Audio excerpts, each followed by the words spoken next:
Hey everyone, to all my friends, the strange ones who follow.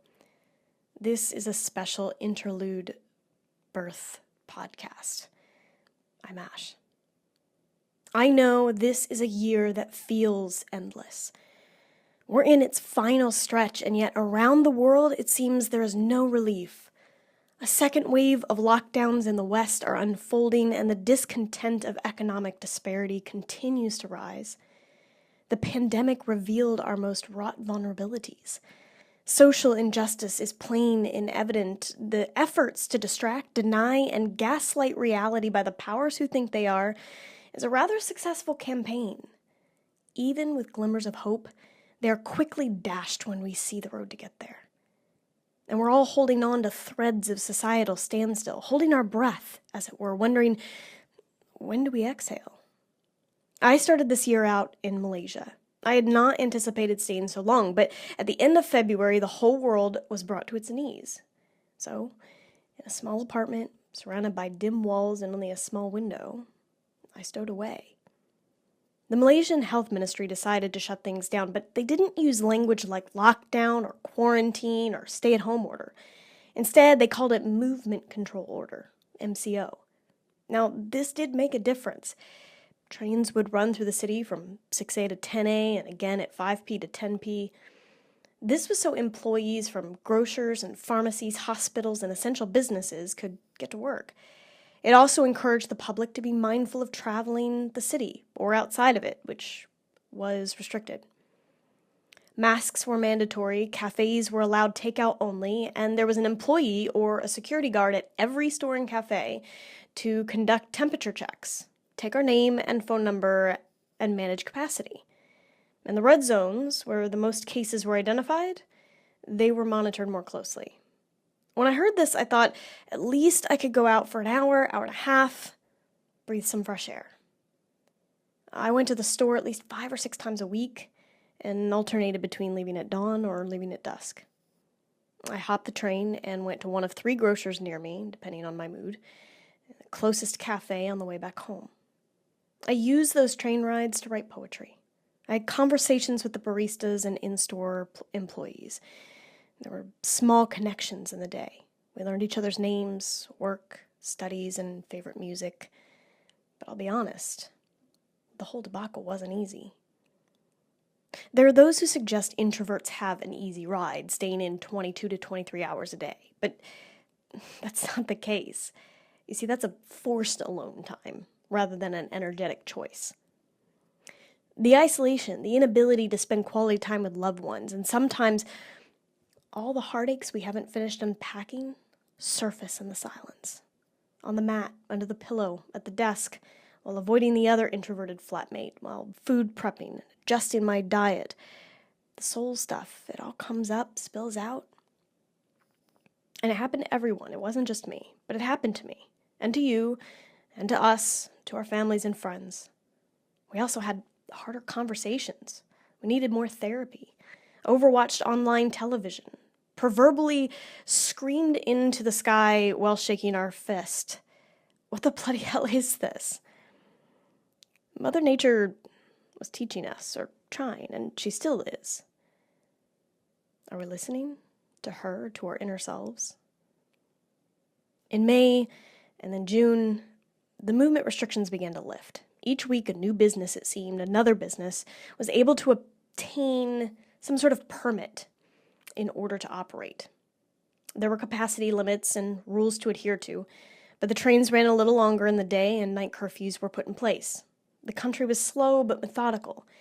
Even some of the tattooists opened up earlier than other places. Now, I mention this because upon my emergence from the small room with a small window, barely enough room for a yoga mat between the desk and the bed, I was ready for new ink, a testimonial of sorts for myself, a transitional marking, as it were. And by the time I was able to leave in July, I thought I might have an easier shift into Europe, and the change would feel like a release. So off I went. And the summer was hot. Europe was trying to encourage tourism again. France, Italy, Switzerland, London. I took on an ambitious film project, followed mask protocols, and tried to reestablish. But I was figuratively shifting in my seat, realizing that being back in the West was hard for me. It was a reverse culture shock of its own, in a majority white space, amid the grappling of social injustice and the outcry of our Black brothers and sisters. Even I persisted in navigating a new chapter. But navigating means, well, I had to move through it. So now I find myself along the coast in Europe, along the Mediterranean Sea, and I'm experiencing another wave of COVID-19. The lockdowns in Europe were frightful the first time around. It was hard enough in Malaysia. What would it be like here?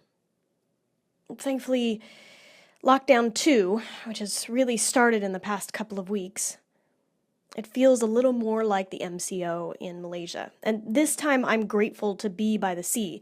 Malaysia has beautiful mountains. And I would sometimes take a train route to a particular grocery store that I knew I would get the best view between the train, the walk, and the return. But I couldn't access them. I couldn't get to them. Here, I could step outside my flat and 15 or 20 minutes to get to the sea, depending on how far along the cliffs I go, beyond the city and the marine port. I'll descend onto a perch where I can remove my shoes, practice a little yoga, meditate before I jog or run back. Of course, once I reach the grocers and the produce stands and the areas where the city is a little more busy, where people are stepping out, I put on a mask and make sure that I stay responsible. I'm in a town that feels like a retirement town, so it's important to be mindful of others. Stop for a cup of coffee at the takeout cafe. You see, everyone is carefully venturing out to essential stores. There are those still determined to sit in the park or strip down on the beach in their swimsuits and underclothing. On a sunny day, why not get a little extra vitamin D? And honestly, the warmer days prove to be worth it. If nothing else, it's good for our mental health, at least in part. For me, it's connection to body, soul, and earth, my own. Connection to others is still quite minimal, limited to FaceTime and WhatsApp. I do what I can, but time differences with friends around the world make it more complicated. People's mental health matters. People's physical health matters. People's soul health matters. Each and every one of us carry those things. And to be honest, I look around and I see that we have not addressed it well in the last several months. Globally, we're grappling to get through this and survive. But more so in the West, and perhaps that's the point. We have to face our individualism and how it has hurt us. The very imperialism we've imprisoned ourselves with. We still can't believe in the 21st century we don't have control over something, namely a disease that's unseen before. Because, frankly, we forgot where we came from and how we came to be. We stopped being good stewards long ago. Stewards of the earth, of Mother Earth, of her creatures, which, by the way, includes ourselves. She's demanding we pay attention, help her heal, reverse the damages. Damages we've created within our own species. Body shaming, color, sexuality, gender, enslaving others in the name of a body shame that should not exist. Damages we've created in a false belief that we are in dominion over the earth rather than in participation with her.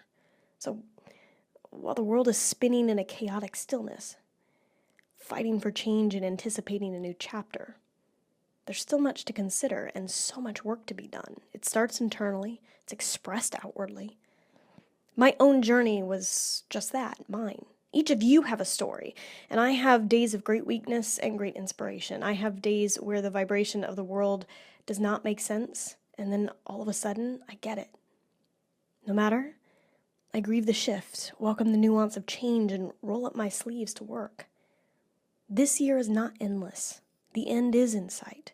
This moment will shift, but let's not focus on what doesn't exist yet. Let's just focus on today. How are you today? Be with it.